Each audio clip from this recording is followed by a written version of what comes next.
Hey guys, thanks for tuning in to another video on ForgottenWeapons.com. I'm Ian McCollum, and I am joined once again today by Caleb Daniels, who is writing a book on the guns of James Bond, both the movies and the books, the Fleming books, and all of the continuation books. So really a much larger scope than people think. Yeah, significantly so. Bond carried all sorts of different guns across 50 books and 14 movies. Yeah, 25. 25? And 3 unofficial. But point being, across 70 years of books and 60 years of film, we have gotten a lot of guns, which means a lot of holsters. Yes, and so we figured today we would talk specifically about shoulder holsters of James Bond. Yeah. Which is why we're both wearing shoulder holsters of James Bond. Two of the coolest ones ever made, I'd argue. Which is pretty cool. Yeah, no, it feels good and proper. All right, so that's like the iconic Ian Fleming, very early, both a fantastic holster and a complete screw up. Yeah. So this is the Burns Martin Lightning triple draw holster. With a name like that, it's got to be good. Oh yeah, I mean the branding just right out of the wazoo. It's phenomenal. This is all known from us from Vintage Gun Leather today. Great guys. Thank you, Jason. And this is a split front holster, so It doesn't actually retain the gun except for a spring in the front, and it has a little bit of leather on the rear here.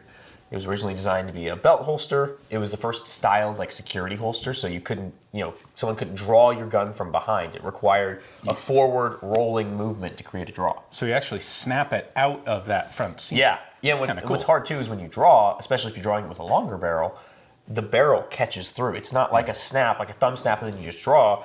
As it goes out, that spring is compressed and it just opens and it just keeps catching the metal as you go. So it's a pretty aggressive draw stroke. And it's very much that old school gunfighter swing out. Elmer Keith was a huge fan of the Burns Martin Lightning. He wrote about it a lot in The Gun, the book that he wrote, if I'm getting the title right. He was a huge proponent of it. So this came about it's probably the one that most people consider to be the Fleming holster. Because in Dr. No, we get a very, very detailed chapter called Choice of Weapons. It's chapter 2. And in that chapter, Bond relinquishes his Beretta and his long barrel Colt that he adores. And he is forced to swap them out for a Walther PPK 7.65 mil and a Smith & Wesson Centennial Airweight 38. However, Fleming, half listening, I would say, to letters that had been written to him from Jeffrey Boothroyd, who was written into that chapter as the armorer. He prescribed Bond the right guns. However, he gave him the wrong holster. So Boothroyd was advocating for Bond to carry a revolver. So he recommended the Burns Martin. So Fleming heard that, ignored the revolver part as a primary. He wanted the revolver to be a secondary. As a man-stopper, longer distance gun. We'll get to that in a moment. So he put a PPK in a holster dedicated exclusively for a revolver. It's based on the cylinder, so it can't work. There never was a version of that holster for a PPK or any other automatic. Yeah, this was exclusively designed for things that are like that 2-inch. So Chief Specials, your Centennial Airweights like this right here. This is the I was going to page accurate, Fleming accurate gun, Centennial Airweight. This one's actually really cool because it's at the aluminum cylinder as well. Weighs nothing. This is really, really comfortable right now. Yeah. But to that end, it was a holster that doesn't work with an automatic, and so it was like a huge flub from someone who was really trying to get the esoteric detail right.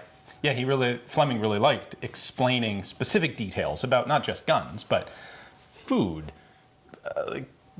liquor. Yeah, James Bond wore a heavy Sea Island cotton white shirt with short sleeves and a black silk knit tie, and God help us on Thunderball with sandals. So it's like you get so heavy detailed, but he wasn't a gun guy, and so someone wrote him, and was very persuasive when he wrote him. There's some fantastic letters between Fleming and Boothroyd, and in those they dissect and discuss. And so what happened was Boothroyd had recommended a .357 Magnum for the car gun, and the Airweight for daily carry.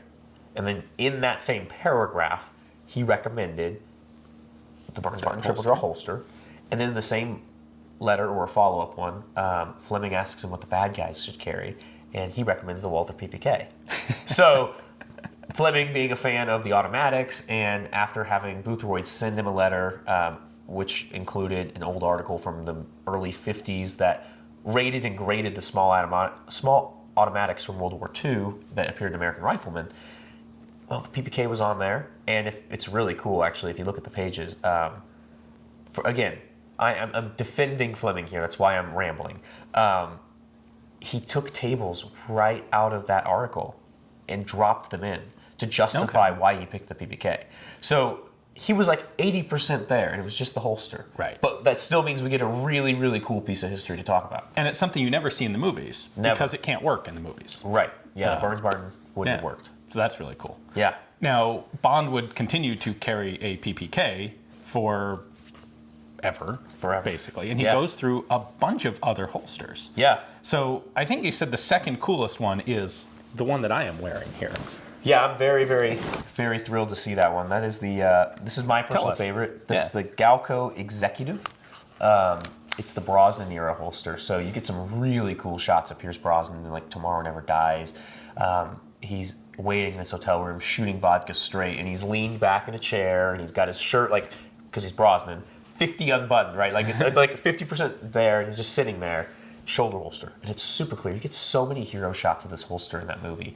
And he wears it in Goldeneye as well, but they had some more form-fitting leather ones that were bespoke made to, like, make it more functional too, right? So it's really Tomorrow Never Dies where this holster shines. And I mean, first of all, it's my favorite Brosnan movie, but second of all, this holster is pretty rare. It's no longer in production. Looking at you, Galco, and it's an icon. I'm a 36 regular jacket. I'm a pretty small guy. I got married to that holster. I carry it all the time, anytime there's a jacket and tie on. Beautiful leather pattern here, double stitch on both sides. And what's really cool about it, and the reason why I find it to be one of the coolest ones, is it's a leather shell with a tension screw. So you don't have an over thumb snap here. Meaning, the hardest part of carrying in a jacket often is the print of that gun, obviously, but particularly, you don't have a lot of horizontal real estate right here. So when you add a thumb snap or a thumb break and you start adding in extra heavy leather and stuff like that, you're going to get a wing print on the rear, you're going to get a heavy print on the front, unless you really wear heavily structured, oversized pieces and you don't want to button it. And that's your choice.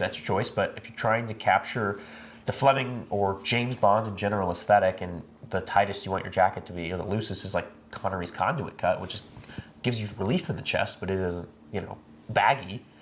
You don't want to go Dalton. Never go full Dalton. Never go full License to Kill. Do not buy off-the-rack 80s suits and wear them. We are far past that. We have improved. Don't do that.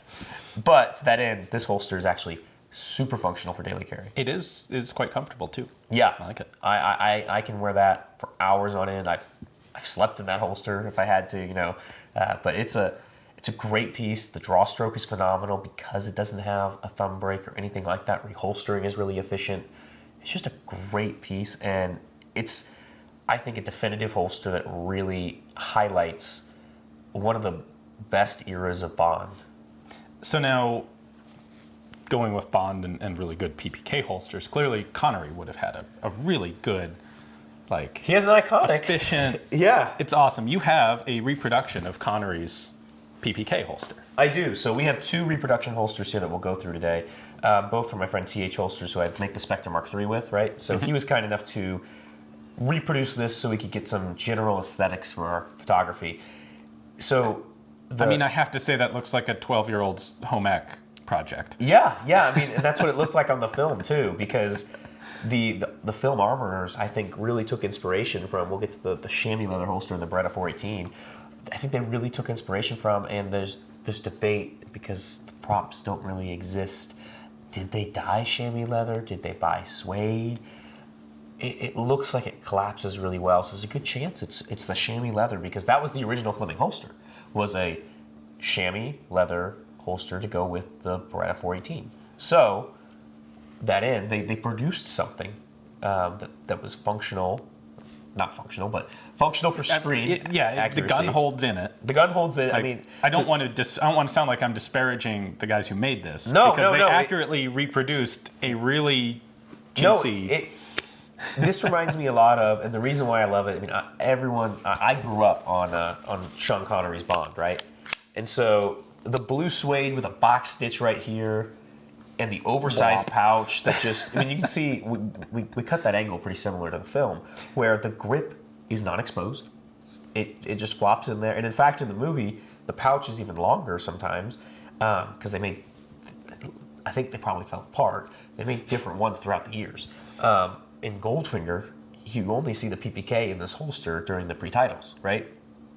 And then later on, he recovers a P38, shoves it right in there, and it fits. So it's just an oversized suede pouch stitched onto some blue suede with, like I said, a great box stitch. But like I said, it's so iconic to have this colorway together because it was Connery's Bond, and a lot of people, Connery is Bond. Yeah. So this is the Bond holster for a lot of people. And it's cool too. We replicated down here as well. What they did to the tie down, they just cut a slit in the leather because Connery wore like not tab adjusters but button adjusters on a lot of his trousers. So if you watch the movies carefully, the holster's tie down is just buttoned off to his button on the side adjusting of his trousers. Huh. So Nice.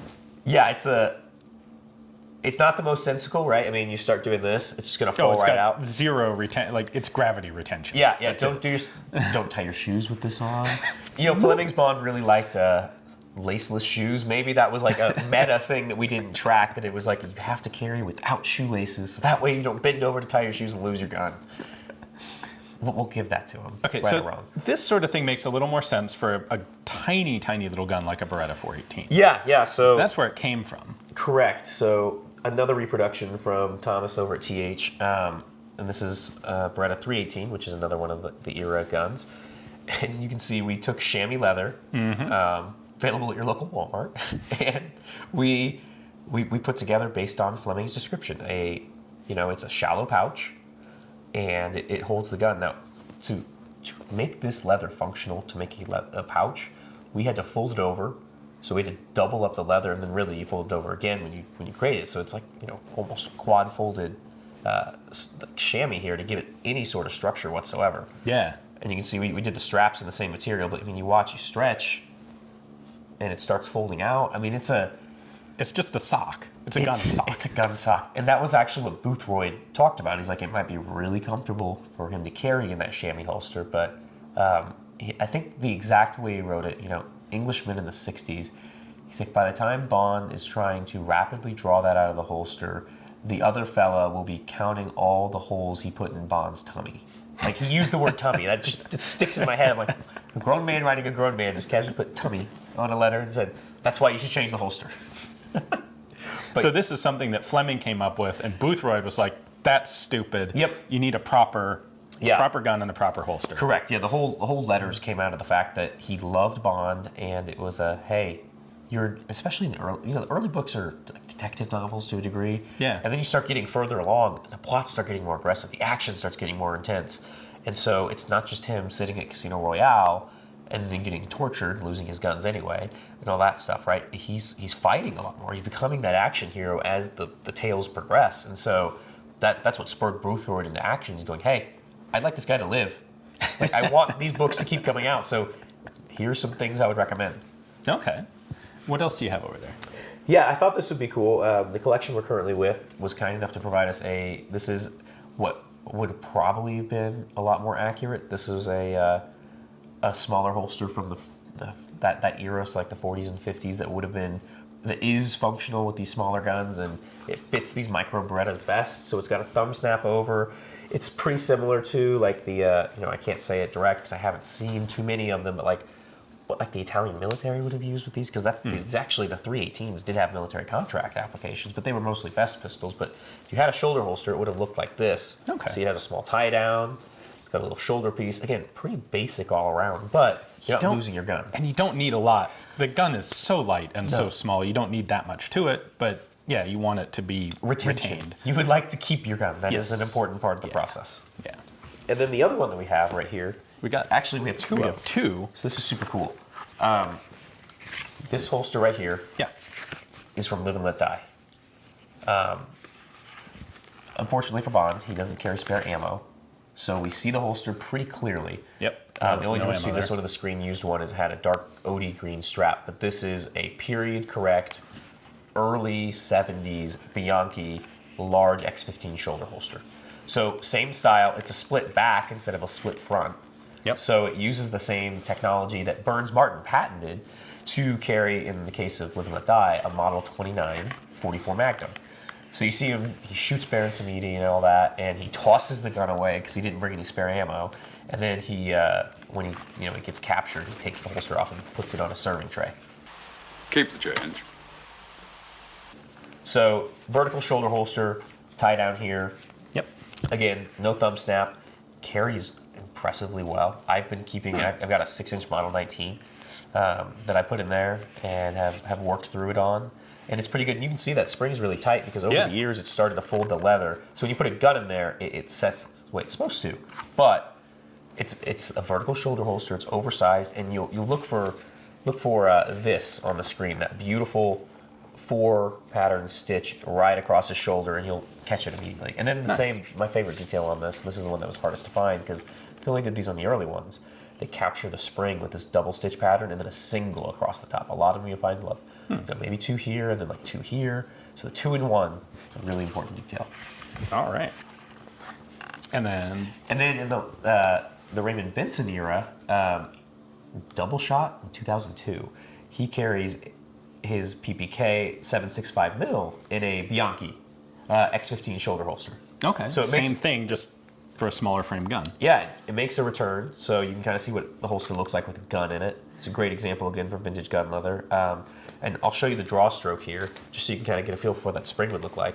So the same thing. You see, it's catching the gun all the way through the process. Yeah. I mean, you have to. without having that off to the belt, it really does the same thing. And then again, you like walk it in carefully when you put it in there.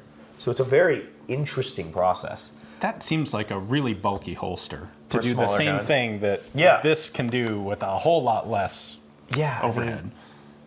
I guess if you're dressing for 2000s era fashion, this is perfect because you're going to have a lot more fabric to work with. But it's a heavy duty, stiff leather holster that carries vertically, so it's really cool. It's a great example of, again, another cool Bond holster. And I personally love that it has a tie to Live and Let Die. I think that's a really nice like ebb and flow. That is cool. It was happy accident. Like we made Raymond Benson's day when I told him that it was a connection to an earlier film. He's like, oh, cool. It was recommended to me. So nice to hear that.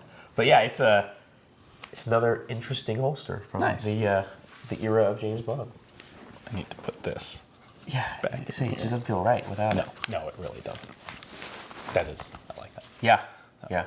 So your book is going to go into some of the holsters as well as the various firearms. Absolutely. I think that's really important to dissect the how of the carry implements and things like that. And we've got them, so why wouldn't we celebrate them? Yeah, exactly. So if you're interested in this subject, definitely check out the ongoing Kickstarter for Caleb's book. The link is in the description text below. We have a cool Kickstarter exclusive cover edition. We have a bunch of neat extras as well, and just the book itself. So check it out. Pick up a copy on pre-order today. Thanks for watching. Thanks for joining me. Absolutely. Thank you.